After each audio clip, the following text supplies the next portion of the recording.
आएगा, एफ भी आ जाएगा, तो एफ और डी दोनों आएगा। ठीक है, चलिएगा पहला पॉइंट था इसका इलेक्ट्रॉनिक विन्यास, है ना। इसके नीचे लिखना, इसको पूरा करना है, नीचे लिखना, नीचे नीचे पॉइंट बना करके लिखना। इसके इलेक्ट्रॉनिक विन्यास से यह स्पष्ट पता चलता है कि, इसके इलेक्ट्रॉनिक विन्यास से यह स्पष्ट पता चलता है कि,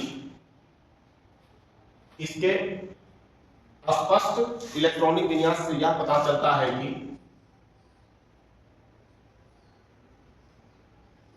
स्पष्ट पता चलता है कि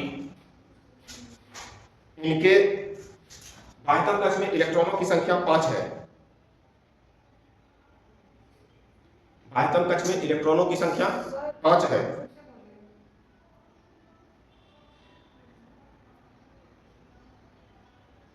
अतः ये सभी सामान्य तत्व हैं।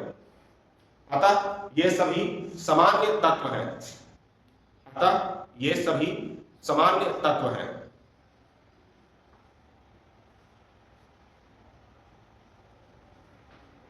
पॉइंट नेक्स्ट, तेजी से हो गया। अगला पॉइंट लिखना, क्योंकि इन सभी तत्वों में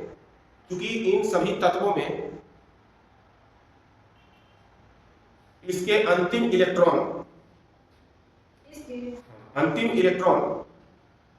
पी सबसेल में प्रवेश करते हैं। पी सबसेल में प्रवेश करते हैं। पी सबसेल में प्रवेश करते हैं। अतः ये दीर्घ आवर्त सारणी के पी ब्लॉक के तत्व हैं। अतः ये दीर्घ आवर्त सारणी के पी ब्लॉक के तत्व हैं। दीर्घ आवर्त सारणी के पी ब्लॉक के तत्व हैं। पी ब्लॉक के तत्व हैं। Electron donor properties, electron donor properties, है ना। इलेक्ट्रॉन डोनर प्रॉपर्टीज का मतलब हो गया इलेक्ट्रॉन दाता गुण। फिर है इलेक्ट्रॉन एक्सेप्टर प्रॉपर्टीज, इलेक्ट्रॉन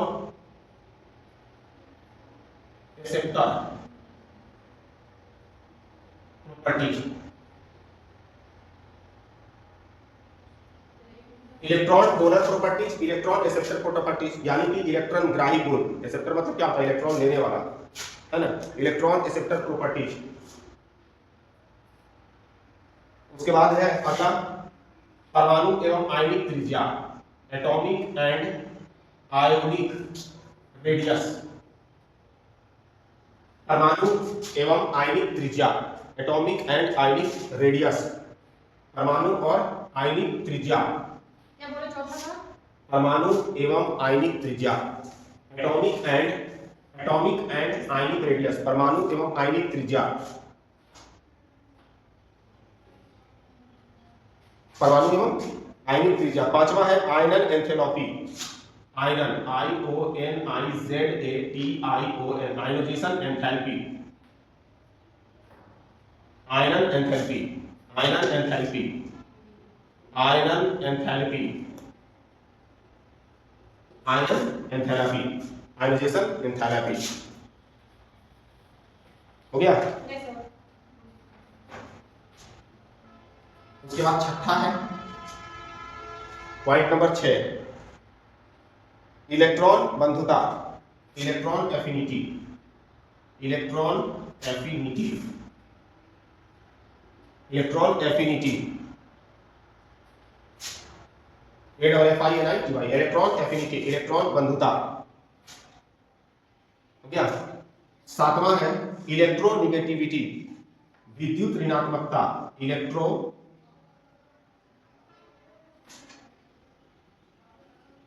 विद्युत ऋणात्मकता, इलेक्ट्रॉन निगेटिविटी। उसके बाद आठवां है भौतिक गुण, फिजिकल प्रॉपर्टीज, फिजिकल प्रॉपर्टीज, भौतिक गुण। उसके बाद नौवां जो है chemical properties, chemical properties, chemical properties, physical properties, chemical properties, physical property मतलब भौतिक गुण, केमिकल प्रॉपर्टी मतलब रासायनिक गुण। यानी कि हम लोग कह सकते हैं कि हर ग्रुप में हम लोग को 10 चीज पढ़ना है। हर ग्रुप के बारे में इस 10 को जो कहानी है वो हर ग्रुप में है, 13, 14, 15, 16, 17, 18 तक हर ग्रुप में। पहला क्या था यहाँ पर, पहला हम पढ़ चुके हैं अभी, इलेक्ट्रॉनिक कॉन्फ़िगरेशन, इलेक्ट्रॉनिक विन्यास। 9 पॉइंट हम लोग को पढ़ना है, ठीक है। अब देखो कहीं बुक से कोई मतलब नहीं है, किसी बुक में हो सकता है 5 पॉइंट दिया होगा, किसी में 8 को दिया होगा, किसी में 15 को दे सकता है, उससे कोई फर्क नहीं पड़ सकता, क्योंकि चीज वही है, क्योंकि चीजों को खाली अलग कर दिया गया है। जैसे मान लिया हम जैसे लिख दिया यहाँ पर एटॉमिक एंड आयनिक रेडियस, एक ही में लिख दिया आणविक और परमाणु त्रिज्या, इसको अलग कर देगा एटॉमिक एंड आयनिक रेडियस। जितना मोटा किताब उतना ज्यादा विस्तृत चर्चा नहीं। अब एनसीईआरटी में लिखेगा तो 4 टॉपिक में निपटा दिया गया, एक में लिख दिया atomic and ionization enthalpy, electron affinity, एक ही में लिख दिया ना। इलेक्ट्रोनेगेटिव चाहे फिजिकल एंड केमिकल प्रॉपर्टीज एक के साथ कर दिया, फिजिकल एंड केमिकल प्रॉपर्टीज। क्योंकि हम लोग जैसे जैसे एडवांस पढ़ते हैं, जितना ज्यादा एक्स्ट्रा पढ़ते हैं उसको उतना ज्यादा खोल सकते हैं। फिजिकल प्रॉपर्टीज को भी बहुत सारा भाग में बना सकते हैं, कलर, रंग मतलब कैसा है, स्टेज तोड़ सकते हैं। तो उस सभी बुक्स का वही सिस्टम होता है, इसलिए हम लोग को तो पॉइंट नहीं जानना है इसका सब कुछ है क्या। और जैसा आपका तैयारी करिएगा उस हिसाब से होता है। कोई इंजीनियरिंग के लिए आईआईटी के लिए तैयारी कर रहा है, कोई मेडिकल के लिए कर रहा है, कोई एयरफोर्स के लिए कर रहा है, जो जिस विषय के लिए कर रहा है उस हिसाब से क्या करना पड़ता है, उसको पढ़ना पड़ता है अपना सिलेबस के हिसाब से। और हमेशा जान लीजिए कि अगर आप सब कुछ पढ़ लीजिएगा तो उससे बाहर कुछ नहीं आता, कम पढ़ के जाइएगा दिक्कत होगा।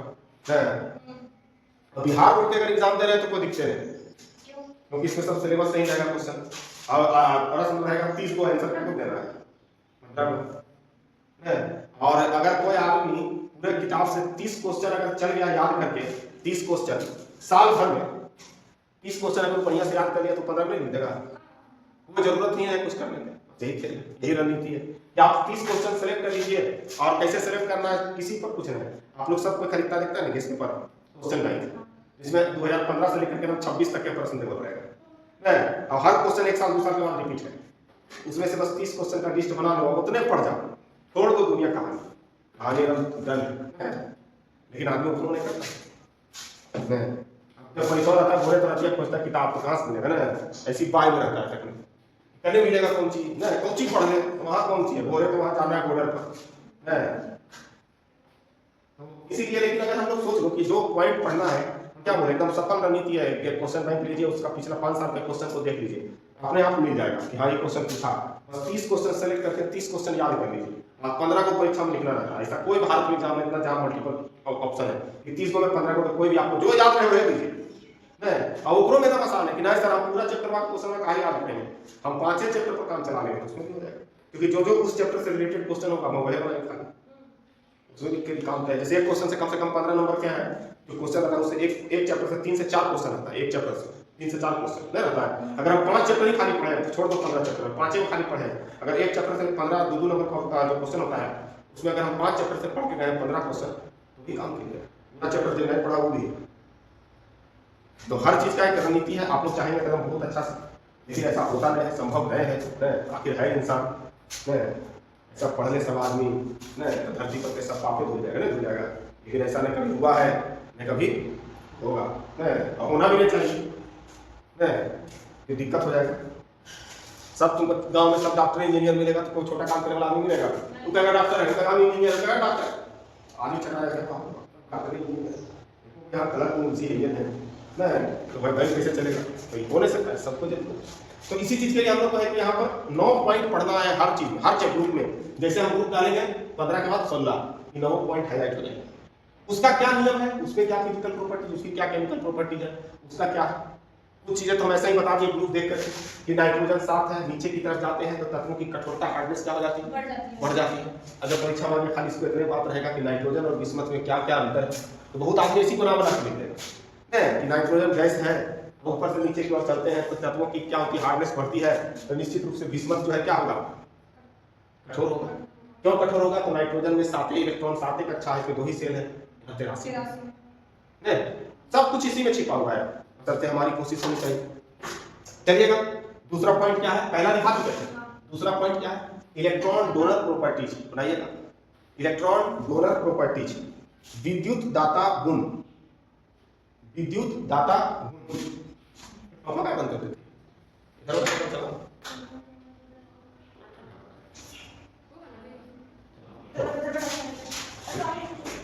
ऊपर स्विच वहां से है।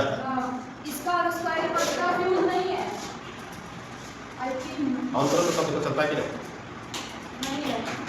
फ्यूज नहीं है। तो बस मतलब मेरा स्विच तो यही होगा। नहीं सर, इसमें अगर फ्यूज लगेगा ना, फ्यूज ही नहीं है सब ऑन करो, सब ऑन करो। तो सब और नहीं, बस यही तो एक बार ऊपर उसको भी ऑन करो। नहीं सर, इसका ये भी तो होगा, इसका ये एक स्विच और ऊपर में उसको ऑन करो ना। है इसका सर इसका हो सकता है, लेकिन इसी में होगा सबका स्विच एक की जगह। तो सब चलाए सुनाई पड़ेगा मुझे उसको बंद कर दो।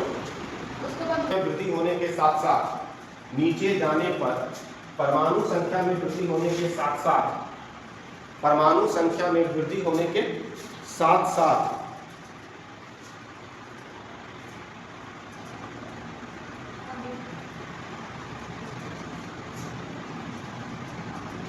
इलेक्ट्रॉनों के सेल की संख्या भी बढ़ती जाती है। इलेक्ट्रॉन के सेल की संख्या भी बढ़ती जाती है। इलेक्ट्रॉनों के सेलों की संख्या इलेक्ट्रॉनों के सेलों की संख्या भी बढ़ती जाती है। इलेक्ट्रॉनों के सेलों की संख्या भी बढ़ती जाती है, जिसके कारण परमाणु त्रिज्या एवं आयनिक त्रिज्या जिसके कारण परमाणु त्रिज्या एवं आयनिक त्रिज्या भी बढ़ती जाती है, या आयनिक त्रिज्या के मान बढ़ते जाते हैं। परमाणु त्रिज्या एवं आयनिक त्रिज्या के मान बढ़ते जाते हैं। हो गया। पांचवा पॉइंट क्या है? आयनन एंथैल्पी। पांचवा पॉइंट क्या है? आयनन एंथैल्पी। नहीं, पांचवा पॉइंट क्या होगा? आयनन एंथैल्पी। आयनन एंथैल्पी हो गया। चलिएगा लिखिएगा।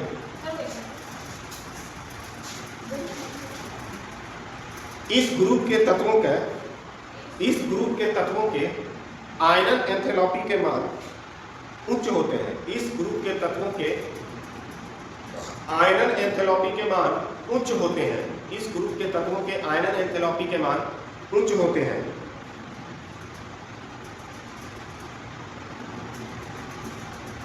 जैसे जैसे ऊपर से नीचे की ओर जाते हैं, जैसे जैसे टॉप से बॉटम, ऊपर से नीचे को अंग्रेजी क्या बोलते हैं? टॉप से बॉटम। जैसे जैसे टॉप से बॉटम की ओर जाते हैं, टॉप से बॉटम की ओर जाते हैं, ऊपर से नीचे,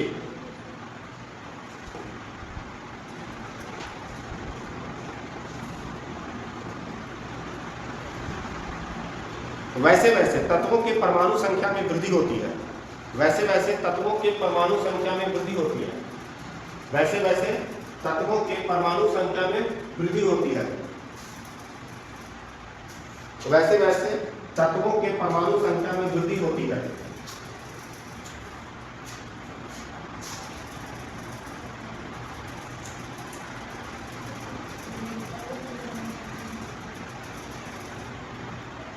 क्योंकि इलेक्ट्रॉन से नाभिक की दूरी बढ़ती जाती है।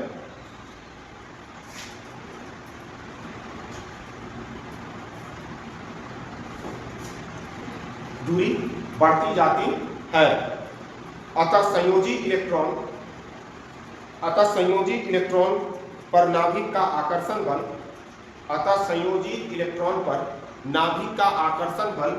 कमजोर होता जाता है। संयोजी इलेक्ट्रॉन पर नाभिक का आकर्षण बल कमजोर होता जाता है, अर्थात आयनन एंथैल्पी घटती जाती है। अर्थात आयनन एंथैल्पी घटती जाती है। अर्थात आयनन एंथैल्पी लिखा हुआ है ऊपर।